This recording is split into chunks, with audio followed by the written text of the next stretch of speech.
Combien sont dans cette église et veulent adorer Jésus ici dans ce lieu? PowerPoint, pas de PowerPoint, on veut adorer Jésus. On a des musiciens extraordinaires sous la direction du pasteur Réal. On a notre frère Gabriel, on a notre frère pasteur Jean-Emmanuel, des chantres comme Yolande ce matin. On est bénis à l'Église Vie d'Espoir. Et je sais que Dieu, dans les mois à venir, va ajouter des musiciens qui vont avoir la même consécration que ceux qu'on a. Moi, avant, je priais souvent. Ça fait longtemps qu'à l'Église Vie d'Espoir, on prie pour des musiciens. J'ai changé un peu ma prière. J'ai dit, Seigneur, envoie-nous des musiciens, mais consacrés comme ceux qu'on a derrière. Pas des musiciens juste pour épater. Comprenez-vous qu'aujourd'hui, dans notre génération, on a ce défi d'être à la hauteur de tout le divertissement qui peut prendre place dans ce monde. Puis on a cette pression, les pasteurs, les églises, d'offrir quelque chose qui va être très divertissant. Moi, je ne veux pas tomber là-dedans, frères et sœurs. Je veux qu'on ait des hommes et des femmes consacrés à Dieu, une église qui est consacrée à Dieu et qui veut de tout son cœur. Je veux vous l'entendre encore. Qui veut de tout son cœur. On veut être connu à l'Église Vie d'Espoir dans les années à venir comme une Église qui adore le Seigneur Jésus-Christ. Moi, j'étais allé une fois, je suis parti des États-Unis. Je suis venu à l'Église Vie d'Espoir et j'ai vu un peuple qui adorait Dieu de tout son cœur. On veut voir ça ici à l'Église Vie d'Espoir. Et on a les hommes et les femmes de Dieu ici, sur cette tribune. Je les connais tous. Ils prennent du temps dans la prière. Ils sont consacrés. Pasteur Réal les enseigne. Toutes les fois qu'ils se réunissent les jeudis, ils sont enseignés pour se présenter devant Dieu avec consécration, avec une crainte de Dieu à l'intérieur d'eux. Alors moi, je dis merci, Seigneur, à tous ces hommes et ces femmes qui s'impliquent dans ce ministère-là. Et ce matin, c'est le sujet de mon message, frères et sœurs, adorer Dieu. On a commencé le service avec un service de louange, d'adoration. On va terminer cette réunion et on va avoir l'opportunité de mettre ça en pratique tout ensemble, frères et sœurs. Avant de se quitter ce matin, nous allons tous ensemble adorer Jésus. Frères et sœurs, nous avons quelque chose en commun. Vous et moi, on a quelque chose en commun avec les mages qui sont venus un jour jusqu'à Jérusalem, conduits par une étoile, ils cherchaient où était l'enfant, le roi des Juifs qui vient de naître. Où était-il? Où était-il? Ils le cherchaient pour une seule raison. C'était pour adorer Jésus. C'était pour l'adorer, frère et sœurs. Alors, le texte qu'on va regarder, c'est dans Matthieu, chapitre 2, verset 11. J'ai mis de côté les cadeaux là, qui montrent que les mages étaient assez sages pour comprendre à qui ils faisaient des cadeaux, parce que la signification des cadeaux voulait dire beaucoup. Mais ce matin, je vais me concentrer, frères et sœurs, sur cet appel que nous avons dans chacune de nos vies, lorsqu'on vient dans la maison de Dieu, d'adorer Jésus de tout notre cœur. Ce texte-là nous dit, à propos des mages, des sages, ils entrèrent dans la maison. Ils virent le petit enfant avec Marie, sa mère. Ils se prosternèrent et ils l'adorèrent. Des hommes, des adultes, là, qui sont partis de l'Orient, suivant une étoile, pour aller jusqu'à un endroit où ils vont voir un petit enfant. Ils ont vu, regardez bien, ils ont vu le petit enfant, puis le texte, Matthieu nous dit bien, avec Marie, sa mère. Est-ce qu'ils ont adoré Marie? Non. Comprenez-vous, là? Ce texte nous dit qu'ils sont venus, ils ont vu l'enfant, ils ont vu Marie, mais ils sont venus adorer l'enfant.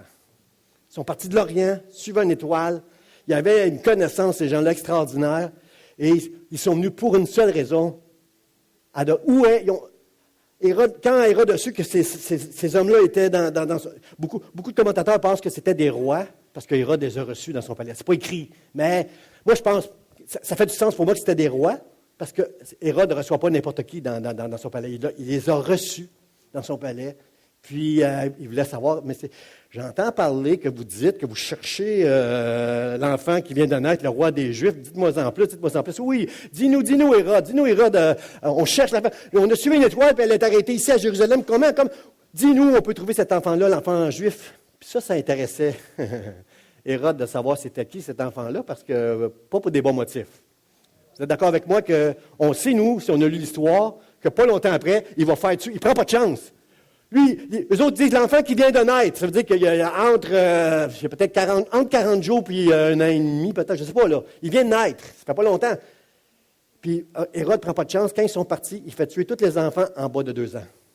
Comprenez-vous que son dessein à Hérode, c'est de savoir s'il y a un roi ici, moi je suis menacé, on va se débarrasser du roi. Pas les mêmes motifs. Mais le roi Hérode, lorsqu'il a entendu les Juifs, il a fait venir les principaux sacrificateurs à qui Rome avait donné beaucoup de pouvoir. Rome avait permis quand même aux Juifs d'exercer leur religion. Il fait venir les principaux sacrificateurs, il fait venir les scribes qui retranscrivaient la loi. Puis dites-moi dans la connaissance que vous avez de Dieu, où va naître cet enfant roi? Et les Juifs, les chefs, les anciens ont partagé ce passage que c'est à Bethléem que cet enfant-là devait venir. Alors, lorsqu'ils sont sortis de Hérode, ils ont revu cette étoile tout à coup briller et ils ont suivi Jésus-Christ jusqu'à la maison où ils ont vu le petit enfant avec Marie et ils se prosternèrent et l'adorèrent. Est-ce que vous êtes avec moi, frères et sœurs, pour dire, nous autres ici, on veut se prosterner, on veut voir Jésus, puis on veut l'adorer. Voyez-vous toutes les étapes dans ce passage-là, frères et sœurs? Ils entrèrent dans la maison. Dieu va complètement nous conduire dans la maison, là où est Jésus. Combien savent qu'ici, à l'Église d'Espoir, Jésus est ici? Lorsque 2 ou 3 se rassemblent en son nom, Jésus est là. Que vous le voyez, que vous le sentiez ou pas, j'aimerais vous déclarer que Jésus est ici ce matin parce que moi, je vois des hommes et des femmes que je connais qui ont été sauvés, qui connaissent Jésus. Et ensemble, dans ce lieu, nous voulons adorer Jésus. Ils sont venus dans la maison, l'étoile les a conduits jusqu'à la maison où était Jésus avec sa mère. Et là, ils se sont prosternés devant Jésus et ils se sont mis à l'adorer. Frères et sœurs, adorer Dieu. Êtes-vous d'accord avec moi que c'est un mot qu'on a perdu un peu? Hein? Dans ce monde égaré, on ne sait plus c'est quoi ça veut dire ce mot-là. On a complètement dénaturé même le mot. Moi, j'adore ma femme. Je sais que toutes les femmes disent, moi, j'adore mon mari. Je savais qu'il y en a 2-3 qui riraient. Moi, j'adore... Non, j'adore pas le chocolat, mais je veux dire, vous savez combien j'aime le chocolat. Mais je suis convaincu qu'il y en a qui disent, ceux qui aiment le chocolat autant que moi doivent dire, moi, j'adore le chocolat. Puis là, je ne dis pas ça pour vous me donner du chocolat. Hein? Il y en a souvent qui me donnent du chocolat. Je ne dis pas ça pour ça. Là. J'en ai du chocolat à la maison, mais puis j'en ai dans mon bureau en haut pas mal aussi. Mais je dis ça pourquoi? Parce que pour faire une blague. Là. Mais comprenez qu'on a dénaturé le mot. J'adore jouer au soccer, moi.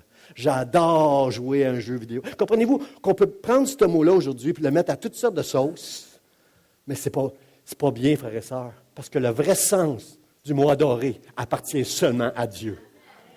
Dans le dictionnaire, ça veut dire adorer une divinité. Mais c'est plus que ça.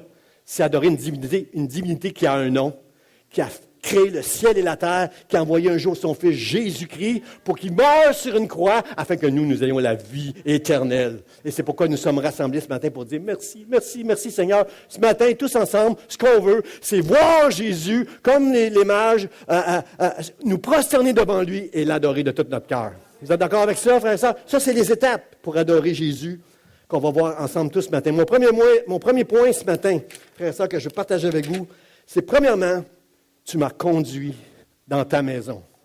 Combien sont contents ce matin de pouvoir dire, Dieu, tu m'as conduit dans ta maison. Si je retourne 33 ans en arrière, on recule 33 ans en arrière, là, blou, je suis malheureux. Je suis en train de prier Dieu, si tu existes. Il y avait une quête en moi de Dieu. Il y avait une croyance. Moi, j'étais élevé mon père nous amenait à l'église. Puis il y avait une certaine... on fêtait Noël. Puis bon, à une époque où on ne mettait pas de côté tous les signes religieux et toutes les... Comprenez?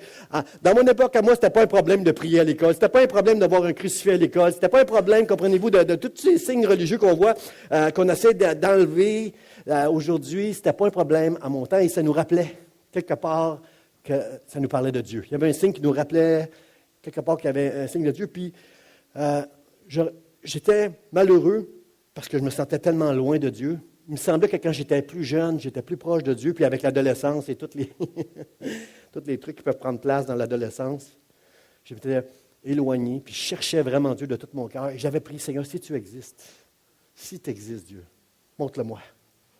Montre-moi.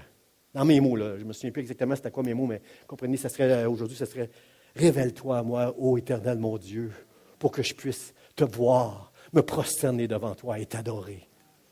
Révèle-toi à moi. » Ça serait mes paroles aujourd'hui, mais dans le temps, c'était « Si tu existes, Dieu, fais quelque chose parce que ma vie ne va nulle part. » Et Dieu a fait avec moi ce qu'il a fait avec chacun de vous.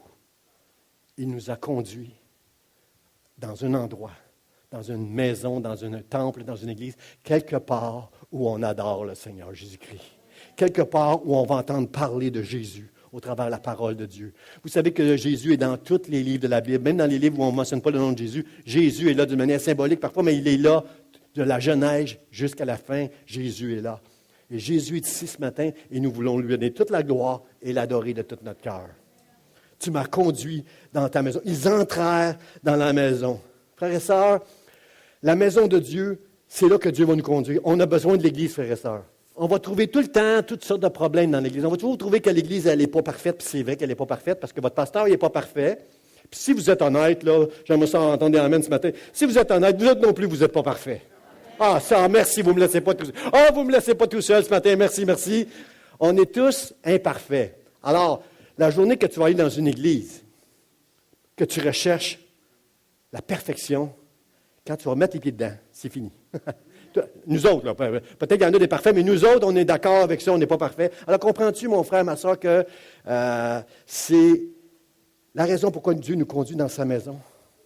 C'est justement comme dans une vraie maison, une vraie famille. Moi, j'avais une sœur, juste une sœur, puis j'étais tout le temps en train de se prendre 6 ans de différence en plus. Je ne dirais pas lequel était le plus vieux, lequel était le plus jeune. On a 6 ans de différence, et tout le temps en train de se prendre, je faisais toujours des mauvais coups à ma sœur. Elle venait, je me souviens, j'étais... oh, là, ça va dévoiler c'est qui. Je me souviens, elle arrivait du travail, et moi, j'étais dans son garde-robe, et lorsqu'elle rentrait dans sa chambre, j'ouvrais la porte du garde-robe. Beuh! Des affaires de même. Le soir, elle se couchait dans son lit, j'étais caché en tous les lits pour prendre le pied quand même. Tu comprenez? Toutes sortes d'affaires. Toutes sortes d'affaires. Gloire à Dieu. Dieu s'est servi de moi parce que c'est la crainte et la peur qui a conduit ma sœur à donner sa vie au Seigneur un jour dans sa vie. Alors, j'ai quelque chose à voir là-dedans. Moi, j'ai quelque chose à voir là-dedans. Alors, merci Seigneur. Mes frères et sœurs, Dieu va nous conduire dans sa maison pour qu'on entende parler de lui. Pour qu'on apprenne à connaître qui est Jésus au travers des textes. Oh, les textes changent à chaque semaine. On peut prendre une portion dans l'Ancien Testament, on peut prendre une portion dans le Nouveau Testament, on peut prendre un psaume, mais la vérité reste la même. Jésus a dit, je suis le chemin, la vérité et la vie. Nul ne vient au Père que par moi. À la fin, ce que tu dois comprendre, c'est que Dieu t'a conduit dans sa maison pour que tu puisses connaître qui est Jésus.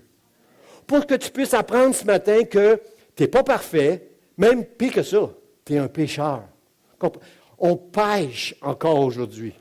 Bon, moi, je ne veux pas changer le mot péché parce qu'on n'en parle plus du péché aujourd'hui, puis c'est terrible parce qu'on accepte toutes sortes de péchés aujourd'hui, puis on a même légalisé le péché. Mais moi, je dis que la différence entre un chrétien et le monde, eux, ils pêchent. Nous, les chrétiens, on fait des erreurs à cause de notre vieille nature pécheresse.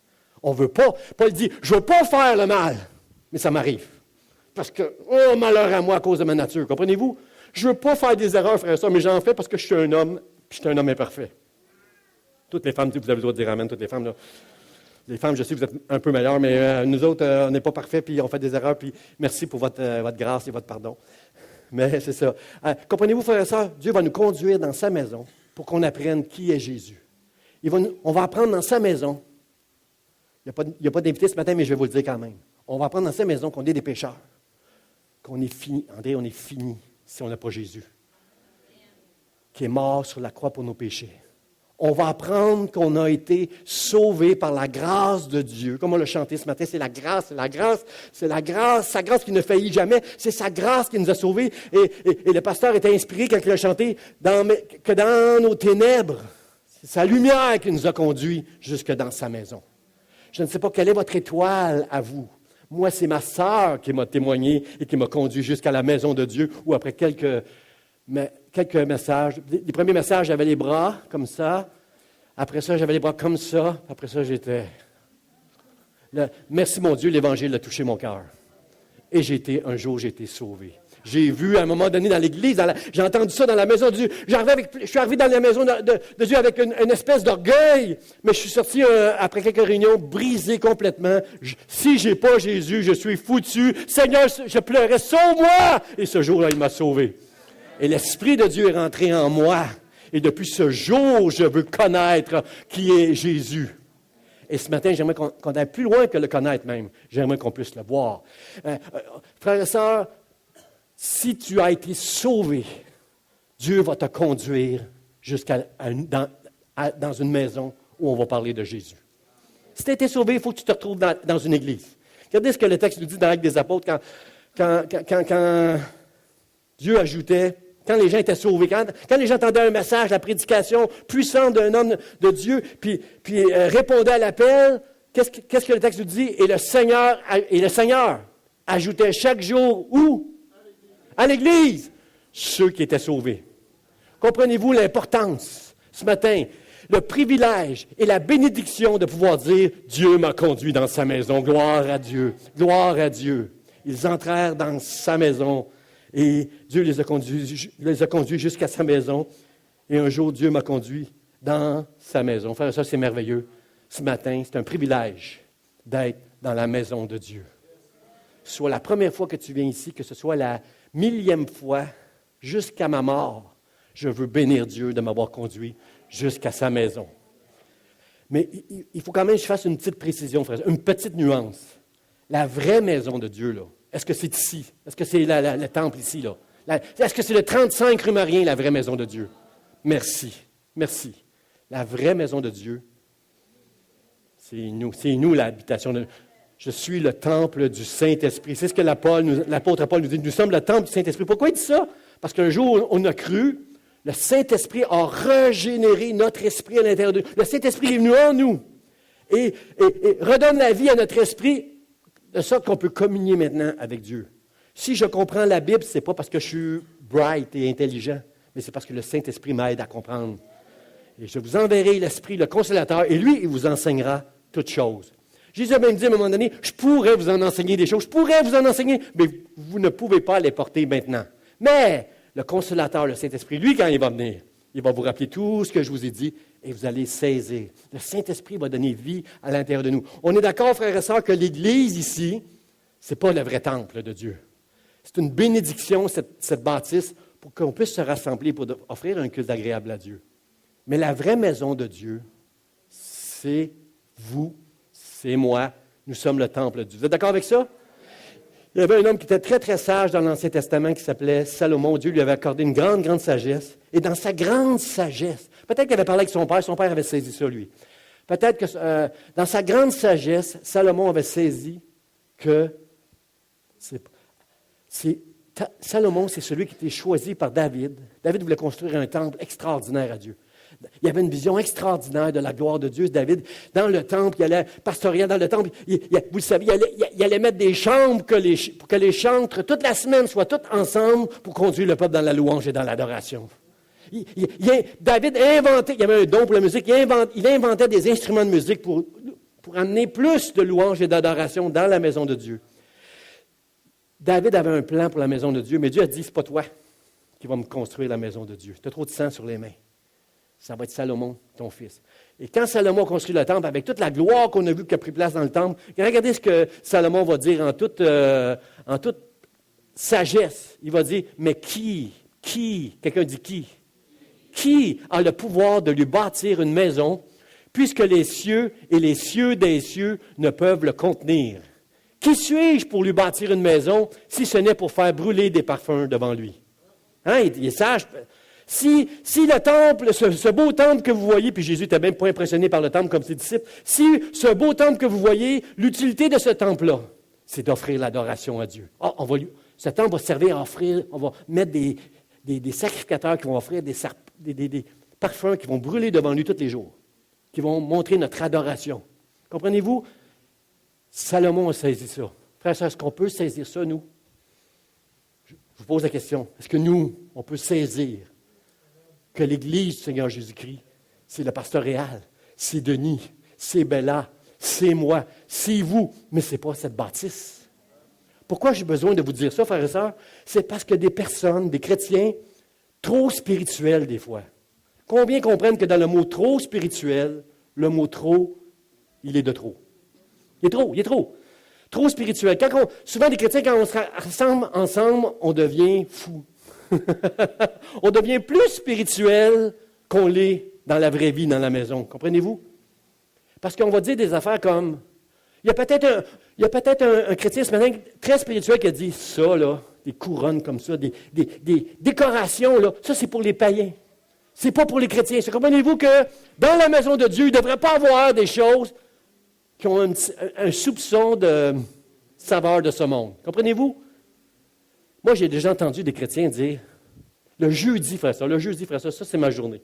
Le jeudi, c'est ma journée. Parce que le jeudi, il y a 120 familles, et plus parfois, qui viennent chercher une boîte de nourriture qui va les faire la différence, adoucir les finances, permettre qu'ils puissent manger. Il y en a, bon, OK, il y en a qui prennent la boîte et s'en vont, mais savez-vous qu'il y en a qui disent, ils viennent voir Mme Joly ou quelqu'un d'autre, puis ils disent, merci, Madame Joly, si vous saviez. Il y a des gens qui ont fait des dons à ce ministère-là parce qu'on apprend que plusieurs années plus tard, ils viennent voir Mme Joly, elle ne les reconnaît pas bien sûr, puis ils leur disent, une fois, vous avez pris soin de moi il y a 10 ans, puis moi je veux redonner maintenant. Voici, je veux donner à ce ministère-là. Frères et sœurs, j'ai entendu des chrétiens des fois, c'est certainement pas la majorité, là, mais c'est peut-être juste 2, 3, mais j'ai entendu des chrétiens qui disaient, non, qui trouve une place pour donner de la nourriture aux gens du monde, parce que le sanctuaire de Dieu ne doit pas être profané par des gens qui vont venir salir le sanctuaire. Comprenez-vous, frères et sœurs? Le mercredi soir, quand on fait la réunion de prière, on la fait au milieu du pain. Il y a des boîtes de nourriture partout ici. On est tassé dans un petit coin tellement il y a de l'abondance dans toute la maison. Parce que le lendemain, on va donner de la nourriture. Comprenez-vous que je ne veux pas entendre ça, moi. Quelqu'un qui dirait, franchement, c'est une maison de prière. C'est pas une maison pour mettre du pain. Bien, la maison de prière, c'est aussi Bethléem, la maison du pain. Mais je peux dire, merci Seigneur. Si je changeais le nom de l'Église, moi, ça serait Bethléem, la maison du pain. Parce que chaque semaine, Dieu nous bénit et nous donne du pain pour qu'on puisse nourrir les pauvres. Merci Seigneur. Frères et sœurs, pourquoi je vous dis ça? Ça mérite, quand on met tellement qu'on devient tellement, j'ai employé le terme d'une sœur que j'aime beaucoup, qui dit sinaïtique. On devient tellement sinaïtique. On devient tellement légaliste en regardant la loi qu'on oublie toute la grâce que Dieu veut accorder au monde au travers de nous, au travers de son Église. Frères et sœurs, c'est qui le temple de Dieu? C'est qui la maison de Dieu? C'est nous. Est-ce que je peux vous dire quelque chose? Avant de trouver quelque chose dans l'Église du Seigneur Jésus-Christ qui ne fonctionne pas, qui est tout croche, que tu n'aimes pas, peux-tu te regarder toi-même? Oh, merci beaucoup, mais je vous donne une autre chance. Avant de dire, pasteur ne devrait pas porter une chemise, devrait porter une cravate et un veston, avant de dire, une affaire, peu importe c'est quoi, peux-tu regarder au temple, dans ton cœur, à l'intérieur de toi? Merci. Parce qu'il est là, le véritable temple du Saint-Esprit. Ce que tu permets dans ta vie ne te permet pas de juger autour de toi ce qui prend place. Regarde à toi. Puis si tu le fais, là, tu peux être plus critique. Si tu es capable de te juger toi-même, puis de faire en sorte de tout enlever, ce qui ne plaît pas à Dieu dans ton propre cœur, tu as un peu plus d'espace pour commencer à critiquer la bâtisse et les gens qui font partie, des hommes et des femmes qui ont été sauvés par le sang que Jésus-Christ a versé.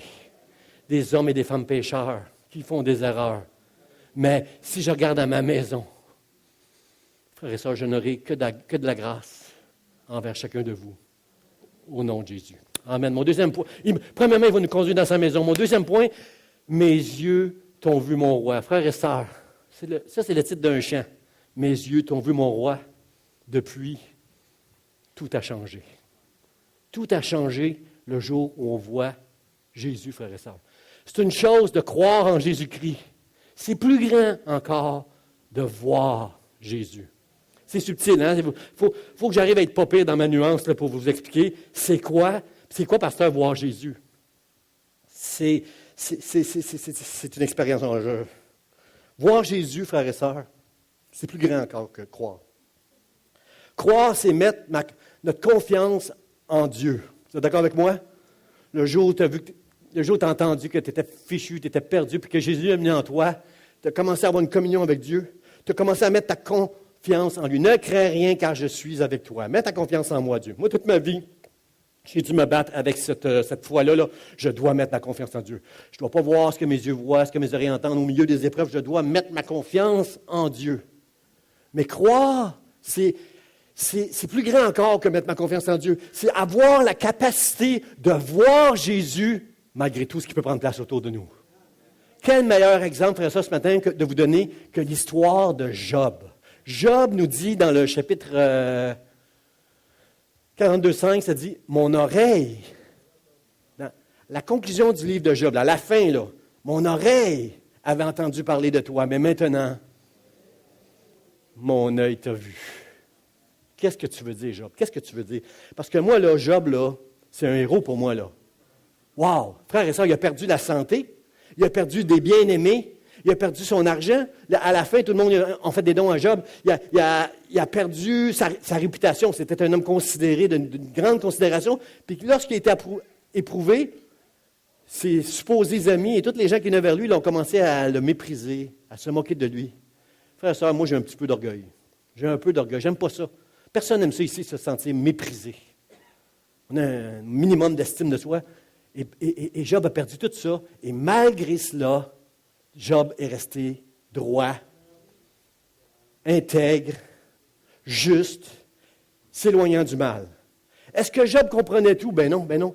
Le problème avec Job, qui a amené une grande discussion avec ses amis, les supposés amis de Job, les supposés amis de Job, là, vous savez l'histoire à la fin, Dieu les a adressés pour dire, vous allez demander pardon à Job, puis vous allez offrir des sacrifices, puis il va prier pour vous, parce que s'il ne fait pas ça, vous allez mourir. Vous allez mourir. Alors comprenez-vous là, que les supposés amis de Job, là, ils étaient dans le champ, mais Job, dans toute sa foi en Dieu, Dieu a donné, Dieu a ôté que l'Éternel soit béni. Chéri, parce que sa femme n'était pas d'accord avec lui, mais comme Dieu ne condamne pas sa femme, je crois que c'est la souffrance qui parlait. Job, lui, c'est la foi qui parlait. Sa femme, c'était la souffrance qui parlait. Alors, ni l'un ni l'autre, là, je veux pas dire que Job était plus grand que sa femme, mais c'est mon héros. C'est mon héros, Job, juste de la façon qu'il s'est tenu pendant tout ça. Puis il a dit, ma femme, on reçoit le bien de Dieu. On ne recevrait pas aussi le mal? Là, j'ai pas zéro amen, hein? OK, je comprends. Frères et sœurs, c'est certain que quand ça ne va pas trop pire dans notre vie, c'est pas difficile de dire Dieu est là. C'est pas difficile de dire Dieu, tu es là, tu me bénis. Mais c'est quand ça va mal, frères et sœurs. C'est quand rien ne va plus, quand la santé n'est plus là, quand les finances ne sont plus là, quand ça brasse dans la maison avec papa et maman. Comprenez? Quand tu vas perdre ton emploi chez Bombardier, puis tu sais que tu ne pourras pas t'en trouver un aussi payant, c'est fini, j'ai 50 ans, jamais je vais me... Comprenez-vous? Il arrive des moments dans la vie où il faut que ta foi soit en Dieu. Il faut que ta foi soit plus haute et plus grande que tous les événements qui prennent place, parce que la vie va t'écraser. Tu comprends? C'était fini si tu ne mets pas cette foi-là en Dieu. Puis moi, j'aimerais qu'on arrive à la foi que Job avait. J'avais entendu parler. Les enseignements que Job a reçus, là, ils étaient dans son cœur. La Bible dit qu'il se détournait du mal. Il était hot. C'était un héros, Job. Mais il y avait des questionnements, comprenez-vous, il ne comprenait pas tout. Pourquoi nous, on le sait, là, qui était éprouvé que Dieu permettait. Lui, il ne savait pas. Et il y avait tout un questionnement, mais il n'a jamais péché. Il n'a jamais dit, oh Dieu, je te rejette. Oh Dieu, tu n'es pas juste. Mais il y avait des... Quand on questionne, frères et sœurs, là, quand on a un questionnement, on ne dit pas, tu n'es pas juste. Mais il y a quelque chose dans notre situation qu'on ne trouve pas juste. On ne dira pas à Dieu, tu n'es pas juste. Mais quelque part, en questionnant pourquoi qu'on traverse des moments si difficiles, il y a ce questionnement-là, frères et sœurs, qui est légitime. Qu'est-ce qui ne va pas? Moi, quand j'étais malade pendant 8 ans, déclaré sclérose en plaques, frères et sœurs, je peux vous dire souvent, j'ai tout confessé mes péchés pour être sûr que s'il y avait une petite affaire dans ma vie que... Puis j'ai confessé des péchés que je n'avais même pas fait. Je voulais juste être sûr. Je voulais juste être certain que si c'est une histoire de péché... Parce que, frères et sœurs, qu'est-ce que les amis de Job ont fait quand ils ont vu que Job était éprouvé autant que ça? Ils sont allés le voir, puis c'est pas écrit, là, mais certainement, tu as quelque chose dans ta vie, toi. Oh, pauvre Job! Certainement, tu as péché, toi. Comprenez-vous, quand on traverse des épreuves difficiles, il y a un jugement comme ça qui vient. S'il était sans péché, il ne vivrait pas toute cette épreuve-là. Ça, c'est pas vrai. Ça, c'est un mensonge qui vient directement du diable. Puis si c'est dans votre cœur, quand vous voyez quelqu'un qui t'arrache, si c'est dans votre cœur de dire, « Ah! Je doute de son salut, lui ou elle. » Demandez pardon à Dieu. Parce que tu risques d'être éprouvé au-delà de ce que tu es capable de supporter. Si tu manques d'amour et de jugement comme ça. Alors, Job, l'affaire, frères et sœurs, c'est que Job connaissait Dieu. Mais là, il a vu Dieu. Comprenez-vous que c'est comme une expérience personnelle qu'il a faite, où il a eu une révélation de l'Esprit de Dieu en lui qui lui a permis de voir ce Dieu grand en miséricorde. C'est une expérience. Quand je dis expérience, je veux faire attention parce que, frères et sœurs, j'entends trop souvent des expériences. Une expérience qui peut se être appuyé par la parole de Dieu. Est-ce que c'est mieux dit? Il faut que notre expérience avec Dieu personnelle soit biblique, confirmée par les Saintes Écritures. Ne me racontez pas vos histoires qui n'ont rien à voir avec la Bible pour amener une espèce de gloire sur vous. Comprenez-vous que si je vous dis la semaine prochaine, mon cœur s'est arrêté de battre une nuit chez moi, et Dieu m'a emmené dans le ciel. J'étais dans le ciel, j'étais mort. Je sais que j'étais mort dans mon lit. Et Dieu m'a emmené dans le ciel, et j'ai parlé avec Jésus, et il m'a donné un message pour son Église. Comprenez-vous que si je vous parle comme ça, là, il y a bien des gens qui vont vouloir « Wow, Pasteur Jean, dis-nous, c'est quoi que dit Jésus? » Comprenez-vous que je peux écrire un livre avec ça, puis je vais faire de l'argent avec ça?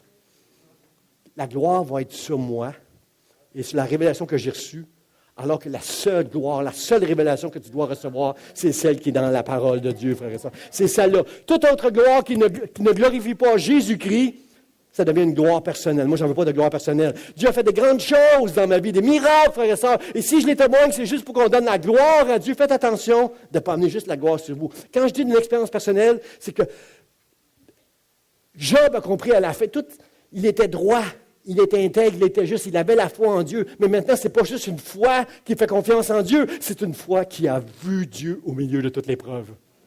Il a dit, mon œil t'a vu, je me repens. Je me condamne et je me repens. Pardonne-moi, Dieu, parce que je suis sans mots, sans question. Je ne peux que te louer et t'adorer maintenant. Je me repens.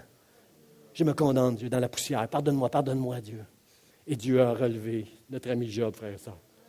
Frère et sœur, quand David s'est présenté contre Goliath, pensez-vous qu'il craignait dans son cœur? Pensez-vous qu'il dit, « Oh, j'ai mis ma foi en Dieu, je mets ma foi en Dieu, là, j'espère que ça va marcher. Ma foi, oh ma foi, il ne faut pas que tu défailles. » Pensez-vous qu'il y avait une espèce de foi qui déraillait? Non, parce qu'il a dit à Goliath, « Toi, tu viens avec l'épée et le bouclier. Moi, je viens devant toi au nom de l'Éternel. » David voyait la gloire de Dieu. David était sûr que Dieu était avec lui, frère. Moi, je ne suis pas David. Moi, il faut que je me batte souvent. Seigneur, tu es là, tu es là. Je n'ai rien à craindre parce que tu es là. Au milieu des ténèbres, Dieu envoie son étoile, sa lumière, et il me guide jusque dans la sagesse. Tu n'as rien à craindre. Je suis là avec toi. Je t'aime. Je t'ai vu. Je t'ai choisi. Je t'ai aimé. Je t'ai pris du milieu des nations et je te garderai dans le nom de Jésus. Ça, c'est notre Dieu, frère et sœur. Il y avait Élisée, frère et sœur. C'est Élisée, un homme qui demandait à Élie, donne-moi une double portion de l'onction qui était sur toi, Élie. Élie, qui était un homme de la même nature que nous, on ne peut pas croire qu'on peut avoir toute cette onction lorsqu'on fait des prières comme Élie a fait, qui ont été exaucées. Il dit, donne-moi le double. Élisée, une fois, un roi puissant de la Syrie est venu pour l'attaquer, venir le prendre. Et puis, le serviteur d'Élisée était tout énervé de ça. Et à un moment donné, et là, j'ai vu la foi d'Élisée parce qu'il a dit, « Seigneur Dieu éternel, ouvre ses yeux à mon serviteur. » Je pense que je l'ai écrit. « Ouvre les yeux de mon serviteur pour qu'il voie. » Est-ce qu'on a ce passage-là? Non, on ne l'a pas. « Ouvre les yeux de mon serviteur pour qu'il voie. » Et là, Dieu a ouvert les yeux de son serviteur et il a vu l'Éternel des armées. Oui, et aussitôt il recouvrait la vue. Non, pas celui-là. C'est mon dernier pour la fin, lui. Mais je vous le dis, ouvre ses yeux pour qu'il voie. Frères et sœurs, c'est bien d'entendre, comme on fait ce matin. On est mis à l'église, on entend, Seigneur, parle-moi, parle à mon cœur. Mais plus grand encore, Dieu veut nous conduire à un endroit où nous allons voir Jésus de tous nos yeux. Mais c'est tout un combat, frères et sœurs. Est-ce qu'on a réussi le petit vidéo, Sylvain, je vais vous faire voir un petit vidéo qui en dit long. Jimmy Kimmel, je ne sais pas si c'est américain ou anglais ou canadien, c'est une émission anglaise, Jimmy Kimmel. Il a lancé un défi, Jimmy Kimmel, à des parents pendant quelques jours. Lorsque vos enfants vont regarder une vidéo qui s'appelle Fortnite, ceux qui les plus jeunes connaissent peut-être ça, Fortnite, c'est une vidéo très, très, très populaire. J'aimerais que vous alliez débrancher la télé puis avec un téléphone prendre leur réaction. Alors, c'était le défi que ce monsieur-là a lancé. Et là, on va voir cette vidéo-là. Ça ne fait pas de sens, frères et sœurs. Hey, Jimmy Kimmel, I turned off the TV during Fortnite. Papa va oser What fermer les... just happened? What? It just turned off. What? Benjamin, oh my gosh, Daddy, why'd you do that? Papi! Ya, es en serio.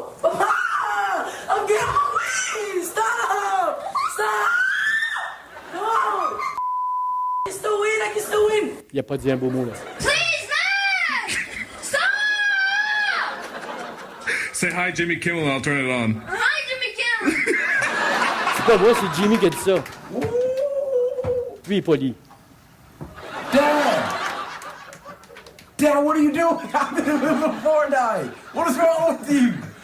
Qu'est-ce qu'il va faire, papa? Please! Va-t'en. What are you stop turning my TV off? What are you doing? Go cook! Va cuisiner, papa. Va cuisiner. Stop! Yeah, leave. Look, Jack. What do you want? Stop! Oh!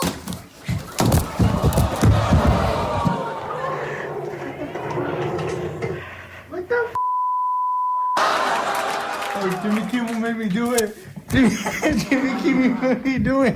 Oh, Jimmy Kimmel, help! Help, Jimmy Kimmel.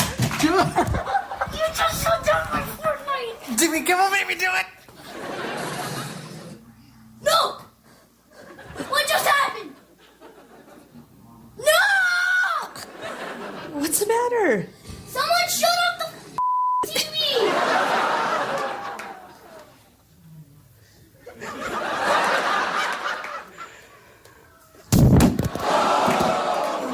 The art? It was worth the Snapchat. Are you out of your mind? Elle n'est pas trop techno, cette maman-là. Pendant que papa filme, elle essaie de faire la télé. Elle. What are you doing? My friend just died because of you!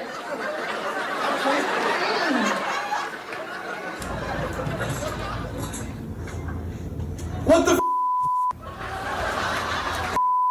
Man, are you freaking kidding me? Right. Thanks, everyone. Now go outside. Frères et sœurs, on rit, là. On rit. Mais vous comprenez que c'est dramatique, cette situation. C'est fou, là. C'est fou, là. Beaucoup de psychologues, en ce moment, se lèvent pour dire que c'est pas bien. Nos jeunes prennent trop de temps comme ça dans des télévisions, écrans, tablettes, cellulaires, tout ça. Il y a trop. Il y a quelque chose que je n'ai pas entendu encore puis que je veux entendre, frères et sœurs. C'est plus qu'une passion, là. Comprenez-vous avec moi que sur ces enfants-là, le jeu est devenu une emprise. Comprenez? Une addiction, une emprise. Emprise, j'étais dans le dictionnaire tantôt pour voir c'est quoi le vrai mot d'emprise. Je l'aime. Emprise, c'est une influence qui a un ascendant. Ça veut dire une influence qui est plus forte, qui est sur moi, pour m'amener à taper le cellulaire de mon père, dire des gros mots à mes parents. Comprenez-vous qu'il y a une folie? C'est pas juste qu'ils sont fâchés que tu as enlevé la télé. Mais là, c'est te toucher à quelque chose, là, qui est précieux pour moi plus que tout. Puis tu m'as fermé ça. Tu as jeté, tu as renversé l'autel de mon idole. C'est un petit peu ça, quelque part. Frères et sœurs, ça, c'est des enfants. Des enfants qu'on devrait parler, là, on va s'asseoir, là. Avec la réaction que tu as eue, on va s'asseoir. Tu vas en avoir. Il y a des... Ceux qui s'occupent des enfants disent que ça devrait être 15 minutes par semaine. Imagine, c'est ouvert toute la soirée, tous les jours, les enfants. Mais quelqu'un a dit que ça devrait être... Quelqu'un qui connaît ça a dit 15 minutes par semaine, ça devrait être le maximum qu'un enfant devrait avoir accès à des choses comme ça, pour avoir un bon fonctionnement. Mon point, frère et sœurs, c'est que ça, c'est des enfants. Mes frères et sœurs, il y a dans ce monde des influences qui ont une emprise. On ne s'en rend même pas compte. Il faut le confesser, frères et sœurs, quand on s'en rend compte. Il y a des influences dans ce monde, il y a des emprises dans ce monde qui nous influencent pour que... Comprenez-vous que l'industrie du divertissement a pris une grande place dans notre génération aujourd'hui. Moi, je me bats contre ça comme pasteur. Je ne veux pas qu'on tombe... Super, ça. C'est pas du divertissement, ça. C'est juste des décorations. Mais je ne veux pas tomber dans le... Comprenez-vous il faut absolument offrir... Pour garder les gens qui vont venir à l'Église dans la maison de Dieu, il faut que je trouve des trucs pour les garder qui vont les divertir. Comprenez-vous, frères et sœurs, qu'on ne peut pas tomber là-dedans? Moi, j'ai pris pour Mme Mascar. Mme Mascar qui se donne depuis des années pour les enfants d'éducation chrétienne en haut. Comment Mme Mascar peut compétitionner pour intéresser les enfants avec l'Évangile quand toute la semaine, ils passent avec des jeux comme ça que si tu les débranches, ils deviennent fous, irrespectueux et dangereux même. Briser un cellulaire iPhone à 1 000 là, ça, c'est irrespectueux et dangereux. Et comprenez-vous, frères et sœurs, que ça... Non. Mais comprenez-vous, frères et sœurs, que nous devons, si on veut voir Jésus, il faut comprendre que nos yeux, il faut comprendre ces influences-là qui deviennent comme une emprise pour les briser, pour renverser ces autels-là, Je ne parle pas contre le divertissement ce soir. Vous regardez la télé, je ne veux pas vous juger. Je ne veux pas juger quoi que ce soit que vous fassiez. Je veux juste dire ce matin, faisons attention à toutes les influences qui vont nous empêcher, alors qu'on est dans la maison de Dieu, de voir Jésus et de se prosterner, de l'adorer. Il faut que je travaille plus fort encore, par exemple. Je veux des meilleurs amens que ça, frère et sœur. Il faut qu'on fasse attention dans notre génération. Il y a une histoire, mon dernier passage, je l'aime beaucoup. Ça nous parle de Bartimée. Bartimée qui était assis sur le bord du chemin. Bartimée était assis sur le bord du chemin et tout le monde passe. Lui, il est aveugle, il a son manteau d'aveugle, puis il sait que Jésus là est là, puis Jésus, Seigneur, Seigneur, guéris-moi, guéris-moi, Seigneur, Seigneur, Seigneur. Finalement, on amène Bartimée jusqu'à Jésus. Il est assis au bord du chemin. On l'amène jusqu'à Jésus, puis Jésus dit, qu'est-ce que tu veux, Bartimée? Qu'est-ce que tu veux? Je veux un jeu Fortnite. Non. Il dit, je veux voir, je suis aveugle, je veux voir. Et la Bible dit, aussitôt qu'il recouvra la vue, il suivit Jésus dans le chemin. Voyez-vous la vraie conversion, frères et sœurs? Voyez-vous que juste avant de voir Jésus, il était assis sur le chemin. Puis tout ce qu'il voulait, lui, c'était voir. Mais lorsqu'il a retrouvé la vue avec ses yeux, il a vu Jésus, il n'est pas resté au bord du chemin. Il suivait Jésus dans le chemin. Combien sont avec moi ce matin, frère et sœur, pour dire, moi, je veux suivre Jésus dans le chemin. Je ne veux plus rester au bord du chemin. Je veux te voir. Je veux pas juste que tu me guérisses. Je veux pas juste que tu me fasses du bien physiquement. Je veux ouvre les yeux de mon cœur pour que je puisse te voir et te suivre dans le chemin dans le nom de Jésus. Ça, c'est la chose merveilleuse qui va prendre place dans nos vies lorsqu'on va être conduit dans l'Église et qu'on veut voir Jésus, je veux te voir. Je veux te voir. Et la dernière étape, frère et sœur, puis là, on a du chemin à faire, frère et sœur, pour arriver là. La dernière étape, c'est, mon troisième point, je veux t'adorer, Jésus. Ils se prosternèrent et l'adorèrent. Dernière étape, l'ultime étape. Après avoir été conduit dans sa maison, après avoir entendu l'Évangile, avoir compris quelque chose avec l'Évangile, plus qu'une connaissance, là, j'ai vu Jésus, là. Je veux le suivre, là. Dernière étape, frère et sœur, avant de pouvoir l'adorer comme on va le faire dans quelques instants. Dans 5 minutes, on va adorer le Seigneur tout ensemble. Mais la dernière étape, l'ultime étape, frère et sœur, on doit apprendre à se prosterner devant Dieu. Puis là, je sais pourquoi j'ai juste un ou deux amen. C'est quoi ce pasteur? Explique-nous, c'est quoi se prosterner? Le mot prosterner, frère et sœur, c'est souvent le même que adorer. C'est le mot en grec proskynéo. Proskynéo, ça veut dire que la première chose que tu fais, tu t'agenouilles devant la personne. Si je suis devant un roi, je m'agenouille. Ce que les mages ont fait, ils savaient que Jésus était le roi. Au-delà du roi des Juifs, c'était le roi. L'enfant qui devait venir. Il y avait une connaissance religieuse, il y avait une connaissance de la parole de Dieu. On ne sait pas c'est qui, mais qui leur permettait de savoir que lui, on est venu. Devant Hérode, ils ne l'ont pas adoré. Marie, ils ne l'ont pas adoré. Mais l'enfant Jésus, ils l'ont adoré. Pourquoi? Ils savaient que c'était cet enfant-là. Le mot proskynéo en grec, ça veut dire, premièrement, s'agenouiller, frère et sœur. Quand tu es devant Jésus, je vais nuancer. On doit premièrement s'agenouiller. Puis la deuxième chose que ce mot veut dire, c'est embrasser, se jeter, tomber par terre, se jeter sur le sol et embrasser le sol ou les pieds de celui qui est devant moi, que je reconnais comme un roi. C'est ça, proskynéo, frères et sœurs. C'est ça, s'agenouiller et tomber par terre devant la royauté de Jésus. Là, je l'ai fait physiquement, frères et sœurs. Mais vous êtes d'accord avec moi?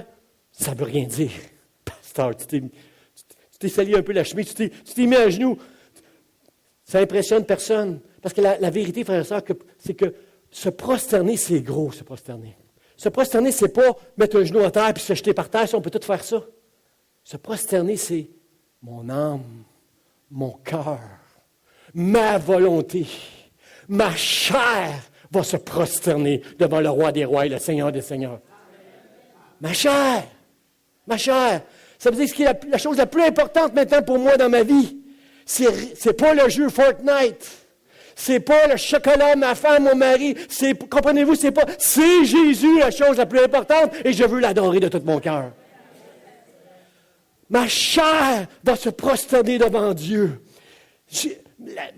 Jésus a dit, renoncez à vous-même et chargez-vous de votre croix si vous voulez me suivre. Ma chair ne veut pas faire ça, mais je décide, moi, de dire à ma chair, tu vas te prosterner et tu vas adorer le Seigneur Jésus-Christ. Mon corps, mon âme, ma chair, ma volonté, tout en moi va adorer Jésus. Et quand Dieu me dit aime, je vais aimer. Quand Dieu va me dire pardonne, je vais pardonner. Quand Dieu va dire sors de tes poches et donne, je vais donner parce que toute ma chair veut se prosterner devant Jésus parce que je veux l'adorer ultimement. Amen. J'invite les musiciens à s'avancer. On veut adorer Jésus ce matin. Frère, ça c'est gros ce matin. Psaume 86, verset 9 nous dit, « Toutes les nations que tu as faites viendront se prosterner devant ta face, Seigneur, et rendre gloire à ton nom. » Dieu nous a pris de tous les quatre coins du monde, frères et sœurs. Nous avons des Haïtiens ici, nous avons des Africains ici, on a un visiteur des États-Unis ce matin. De partout, frères et sœurs, nous avons des quatre coins du monde. Dieu nous a rassemblés dans sa maison pour voir Jésus, pour arriver à être capable de se prosterner devant lui. Ma chair ne veut pas faire ça, Seigneur, mais à cause de tout ce que tu as fait pour moi, je vais le faire, Dieu. Ce n'est plus ma chair, mais c'est Dieu qui va conduire mes pas où je vais aller maintenant. Ce n'est pas ma chair qui va me dicter les relations que je vais avoir avec les autres, c'est Dieu qui va me dicter les relations. Ce n'est pas ma chair qui va dire comment je vais dépenser mon argent, c'est Dieu qui va me dire comment je vais gérer. Parce que, prosterner devant lui, je veux comme les mages qui sont venus de l'Orient, ils sont venus de loin, ils sont venus de très très loin, ils sont venus de l'Orient, pour une raison. Où est-il? Où est le roi des Juifs? Est-ce que c'est notre quête ce matin, frères et sœurs, à vous et à moi, de dire, où es-tu, Jésus? Tout ce que je fais qui te déplaît, frère, mon Seigneur et mon Dieu, je me prosterne devant toi.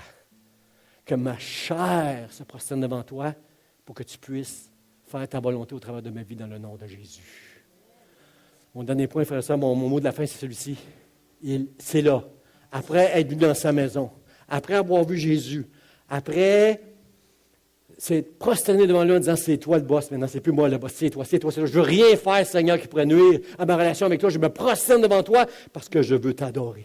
N'est-ce pas un privilège, frère et sœur, de pouvoir adorer Jésus? N'est-ce pas un privilège de le connaître? N'est-ce pas un privilège d'être dans sa maison? Si tu es dans sa maison ce matin, remercie-le. Dis merci Seigneur, je suis dans ta maison. Tu m'as amené. Il y a une étoile qui m'a conduit dans les ténèbres jusque dans la maison de la lumière. Tu m'as transporté du royaume des ténèbres au royaume du Fils de ton amour. Seigneur, merci. Et je t'ai mis mon œil, t'a vu, Seigneur.